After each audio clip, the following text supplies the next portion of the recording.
নমস্কার, আমি আপনাদের জয়দেব শাস্ত্রী। মঙ্গল দোষ, তার প্রভাব ও প্রতিকার সম্পর্কে আজকে আলোচনা থাকবে। আপনারা দেখতে থাকুন। এই অনুষ্ঠানটি হবে সবার থেকে একটু আলাদা। আপনাদের মঙ্গল দোষ নিয়ে অনেক প্রশ্ন থাকবে, সেই প্রশ্নের কিন্তু অ্যান্সার আজকে পাবেন। মঙ্গল দোষ হলো এক ধরনের জ্যোতিষীয় দোষ, যা তখন হয় যখন জন্মকুণ্ডলিতে মঙ্গল গ্রহ একম 4, 7, অষ্টম, দ্বাদশ ভবনে অবস্থান করে। এই দোষ খুব খারাপ দোষ। এই দোষ প্রধানত বিবাহ ও দাম্পত্য জীবনে প্রভাবিত করে, তাই নয় কি? কাদের হয় মঙ্গল দোষ জানতে ইচ্ছা করে? যদি মঙ্গল গ্রহ কুণ্ডলীর নিম্ন স্থানে থাকে, মানে কি, ভালো করে শুনুন। যদি মঙ্গল, কাদের জন্মকুণ্ডলিতে মঙ্গল দোষ হওয়ার সম্ভাবনা বেশি থাকে? মঙ্গল দোষ বেশি দেখা যায় কাদের? যাদের রাশি লগ্ন মেষ, বৃশ্চিক, কর্কট, সিংহ, এরা মঙ্গলের প্রভাবে বেশি সংবেদনশীল। যারা রাত্রে জন্মগ্রহণ করেছে, বিশেষত রাত 12টা থেকে ভোর 5টার মধ্যে, যাদের কুণ্ডলিতে শুক্র দুর্বল বা সপ্তম ভবনের গ্রহ পাপক গ্রহ দ্বারা দিষ্ট, যদি দশা অন্তর্দশা চলাকালে মঙ্গল প্রধান হয়। মেয়েদের ক্ষেত্রে যদি মঙ্গল সপ্তম, অষ্টম, দ্বাদশতম ঘরে থাকে, ছেলেদের ও মেয়েদের কুণ্ডলিতে মঙ্গল দোষের প্রভাব কিছুটা আলাদা হয়। বুঝতে পারলেন? মেয়েদের ক্ষেত্রে বিবাহিত জীবনকে বেশি প্রভাবিত করে। যদি মঙ্গল সপ্তম, অষ্টম বা দ্বাদশতম ঘরে থাকে, স্বামীর আয়ু ও দাম্পত্যে প্রভাব পড়ে। ভালো করে জেনে নিন, আজকে কিন্তু বিস্তারিত আলোচনা করব, আপনারা কিন্তু সরবেন না, ভালো করে শুনুন। পারিবারিক অশান্তি ও মানসিক দূরত্ব হয়। ছেলেদের ক্ষেত্রে কি হয়? স্বভাব রাগী হয়, প্রচণ্ড রাগী হয়। স্ত্রীর সঙ্গে মানসিকভাবে যুক্ত হতে সমস্যা হয়। দাম্পত্য জীবন টিকিয়ে রাখতে ধৈর্যের অভাব দেখা যায়। এই জিনিসগুলি কিন্তু ছোট্ট ছোট্ট জিনিস, ক্ষুদ্র ক্ষুদ্র জিনিস, কিন্তু কতটা যে জরুরি ধারণার বাইরে। আমি আপনাকে সংক্ষেপে বোঝাতে চাইলে মঙ্গল দোষ কাদের হয় আপনারা শুনবেন, তাহলে সংক্ষেপে শুনুন। যাদের কুণ্ডলিতে মঙ্গল একমম, দুমম, চতুর্থম, সপ্তম, অষ্টম, দ্বাদশতম ঘরে থাকে এবং সে অবস্থায় মঙ্গল দুর্বল বা পাপগ্রহ দ্বারা ক্ষতিগ্রস্ত থাকে, তারাই প্রকৃত মাঙ্গলিক। মঙ্গল দোষের সম্ভাব্য প্রভাব কি কি থাকে? নেগেটিভ এফেক্টস কি কি থাকে? বিবাহে বিলম্ব বা বাধা, মানে কি, বিবাহে দেরি বা বাধা থাকে। দাম্পত্য কলহ ও বিচ্ছেদ, স্বামী বা স্ত্রীর স্বাস্থ্যের সমস্যা থাকে। মনোমালিন্য, সন্দেহ, দূরত্ব থাকে। গভীর সম্পর্কে অতিরিক্ত ঝগড়া থাকে। বুঝতে পারলেন? তবে সবসময় মঙ্গল দোষ অশুভ নয়। এর প্রকৃতি নির্ভর করে কুণ্ডলীর সামগ্রিক অবস্থানের উপর। এখানেই কিন্তু একটা কাজ, আপনি নিজেও জানেন না আপনার কুণ্ডলিতে মাঙ্গলিক দোষ রয়েছে, সেটা ভালো না মন্দ, সেই বিষয়ে কিন্তু আমি আজকে আলোচনা করব। কখন মঙ্গল দোষ কমে যায় বা নষ্ট হয়, এটা কিন্তু কোনো আলোচনা করে না আজ পর্যন্ত কেউ। আজ আমি জয়দেব শাস্ত্রী নতুন একটা অধ্যায় আলোচনা করব। মঙ্গল দোষ নষ্ট বা নিবারণ হয়ে যায় যদি দুপক্ষেই মঙ্গল দোষ থাকে। একে বলে গুণ মিলন অবদশা। মঙ্গল নিজ রাশি বা উচ্চ রাশিতে থাকে, মেষ, বৃশ্চিক, মকর। শুভ গ্রহের দৃষ্টি যেমন বৃহস্পতি বা চন্দ্র পড়ে। বিবাহ 28 বছর বয়সের পর হলে অনেক সময় প্রভাব কমে যায়। বুঝতে পারলেন?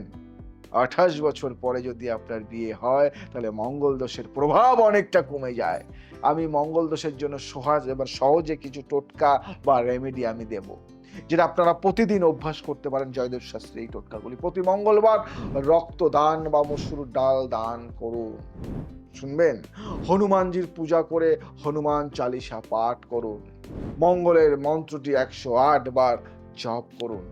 কিছু বিশেষ টোটকা আমি দেব মঙ্গল দোষ কমাতে। মাঙ্গলিকের বিয়ে আগে একটি গাছ বা প্রতীক রূপে শিবলিঙ্গের সঙ্গে করানো হয়, বিশেষত বট গাছ, কলা গাছ বা রূপার মূর্তি।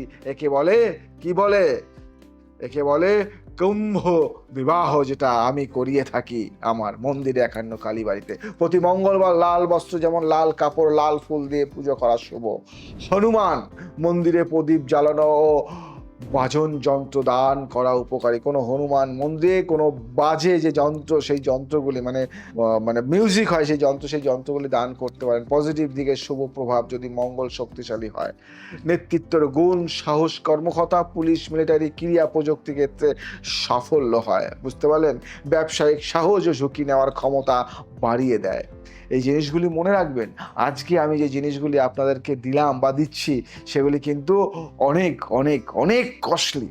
তাই সব মঙ্গল দোষ খারাপ নয়। শক্তিশালী ও শুভ মঙ্গল অনেক সময় সফল জীবনও দেয়, সফল জীবন দেয়। আপনি মাঙ্গলিক, আপনি জানেন আপনার মাঙ্গলিক যে দোষটি, সেই দোষটি কি আপনার উপকারে লাগবে না অপকারে লাগবে, একজন সঠিক জ্যোতিষী কিন্তু আপনাকে বলে দিতে পারবে।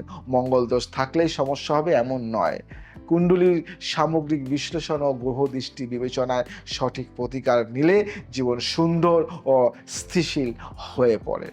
আপনি মাঙ্গলিক দোষে আপনি দোষী, আপনি মাঙ্গলিক দোষে দোষী, আপনি মঙ্গল দোষ রয়েছে আপনাকে বলা হয়েছে আপনি মাঙ্গলিক, আপনি ভয়ে জর্জরিত, আপনি ভয় পাচ্ছেন।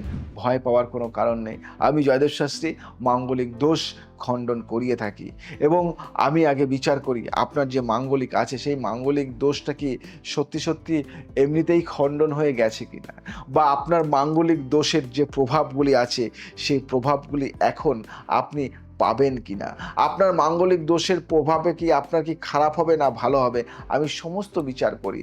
অনেক সময় ভয়ে মানুষ জর্জরিত হয়ে যায় যে মঙ্গল দোষ এর হয়েছে, কিন্তু মঙ্গল দোষ আদৌ কি একে ক্ষতি করতে পারে? অনেক সময় মঙ্গল দোষ হলে আপনার অনেক উপকারেও লাগতে পারে। সেটা কি কেউ বলেছে আপনাকে? আপনার অনেক সময় মঙ্গল দোষে আপনি পুলিশের চাকরি পেতে পারেন, আপনার অনেক সময় মঙ্গল দোষে আপনি মিলিটারি হতে পারেন, আপনি মঙ্গল দোষে আপনি ফৌজিতে জয়েন করতে পারেন, আপনার মঙ্গল দোষে আপনার বাড়িঘর ভালো উন্নতি হতে পারে, আপনার মঙ্গল দোষে আপনার ভালো বিয়ে হতে পারে, আপনার মঙ্গল দোষে আপনার সম্পর্ক আরো একদম মানে জোরদার ভালো সম্পর্ক হতে পারে।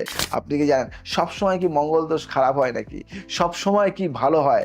এইগুলি জানতে গেলে আপনাকে একজন অভিজ্ঞ জ্যোতিষীর পরামর্শ নিতেই হবে। আপনি জানেন যে আপনার যে ছকটি আছে সেই ছক দিয়ে বিচার করা যায়, হাত দেখেও কিন্তু বিচার করা যায় যে মঙ্গল কতটা আপনার জন্য ফেভারে আছে। তাই আমি আপনাদেরকে বলবো আর দেরি নয়। আপনার মেয়ের বিয়ে হচ্ছে না, ভাবছেন মাঙ্গলিক কাকে বিয়ে দেব, চিন্তা নেই, আপনার মেয়ের সব থেকে ভালো বিয়েটা হতে পারে। একটা বয়সের পর থেকে মাঙ্গলিক দোষের প্রভাব আর বেশি থাকে না। একটা বয়সের পর থেকে মাঙ্গলিক দোষ আপনাকে ক্ষতি করতে পারে না। একটা গ্রহের সাথে আর একটা, আপনার মাঙ্গলিক যে ছকের মধ্যে বা ছকের সপ্তমে মঙ্গলটা রয়েছে, কিন্তু সেই মঙ্গলের সাথে যদি বৃহস্পতি বা কোনো ভালো গ্রহের যোগ থাকে তাহলে কিন্তু মাঙ্গলিক দোষ এমনিতেই খণ্ডন হয়ে যায়। এগুলি কি জানেন? আপনার অষ্টমে মঙ্গল রয়েছে, আপনি মাঙ্গলিক, কিন্তু আপনার মঙ্গলের সাথে যদি ভালো কোনো গ্রহ যোগ থাকে তাহলে কিন্তু আপনার মঙ্গল দোষ খণ্ডন হয়ে যাওয়ার সম্ভাবনা রয়েছে। আপনি অনেক কিছু জানেন না, আপনি অল্প জেনে অল্প বুঝে সেই জানাটা নিয়ে আপনি বিভ্রান্ত হয়ে আছেন। কি আছে, আপনি একজন অভিজ্ঞ জ্যোতিষীর পরামর্শ নিন না।